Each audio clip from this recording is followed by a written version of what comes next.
भगवत भगवान की जय। अध्याय 1 का जब वहाँ युद्ध भूमि में भगवान से प्रश्न करते हैं अर्जुन, किं नो राज्येन गोविंद किं भोगे जीवितेन वा येषां माकांक्षितं नो राज्य भोगा सुखानि च।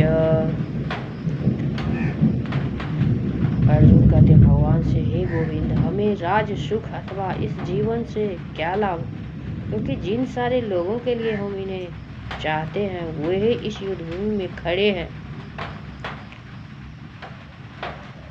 फिर पूछते हैं, तो इमे अवस्थिता युद्ध प्राणे असत्यक्तया धनानि च आचार्य पितरः पुत्रास्तेव च पितामह। और हमारे सामने में आचार्य खड़े हैं, मेरे पुत्र सब खड़े हैं, पितामह खड़े हैं, मातुला शुरा पौत्रा श्यामा शवन्धि न स्थिताः भीतात्र हन्तुमिच्छामि घ्रतो अपि मधुसूदन। और मेरे समक्ष खड़े तो फिर मैं इन सबको क्यों मारना चाहूँगा, भले ही मुझे क्यों न मार डाले, मैं इसको नहीं मारूंगा। भगवान अर्जुन कहते हैं, भगवान ये सब काम मुझसे मत करो। अपि त्रिलोक्या राजस्य हितो किं न मही कृते निहत्य धृतराष्ट्रात्र का प्रीति स्वजनार्दन। लोग क्यों न मिलते हो इस पृथ्वी की तो बात ही छोड़ दो, भला धृतराष्ट्र के पुत्रों को मारकर हमें कौन सी प्रसन्नता मिलेगी।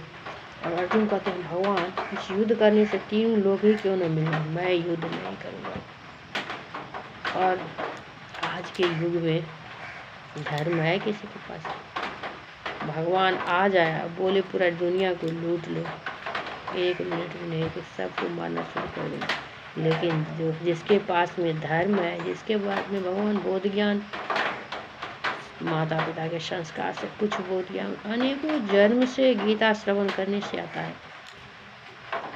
तो बहुत जरूरी है। और इस जन्म में भी जब आप, और मेरी कहानी यही है कि देखो गीता पढ़ने से आखिर होता क्या क्या हुआ मेरे जीवन। सबसे पहले संतुष्टि तो मुझे थी पहले से ही, मेरी एक बहन है, तो परिवार थोड़ा बड़ा था, पहले उतना ज़्यादा नहीं होता था, तो थोड़ा भी सब्जी घर जाकर बोलती थी, मैं बिना सब्जी का नहीं खाऊंगी, मुझे सब्जी चाहिए, ज़्यादा चाहिए। मैं बोलती चल तू ले ले, उसको दे देती थी। बहुत छोटी थी तब, 8-10 साल से। मैं कब से खाना बना रही पता नहीं, मेरी माँ बहुत बीमारी रहती है, थोड़ा रहती थी। और मैं क्या क्या खाती थी, रोटी में पानी नमक डाल के गुड़ देती थी, खा लेती थी। तो संतोष यही है, और संतोष जितना करोगे उतना भगवान आपको पाप रेखा बहुत परेशान करते हैं। मेरे जीवन में यही हुआ है, और मेरी बहन, उसको किसी चीज़ की दिक्कत नहीं, कभी आज तक नहीं हुआ है। तो लड़ना भी आना चाहिए। मैं देखी हुआ ऐसे बहुत सारे लोग को जो लड़ के लेते हैं तो भगवान उसको देते जाते हैं, लेकिन जो संतोष करते हैं वो कुछ खास होते हैं भगवान के लिए, संतोषी माता के लिए। हरे कृष्ण।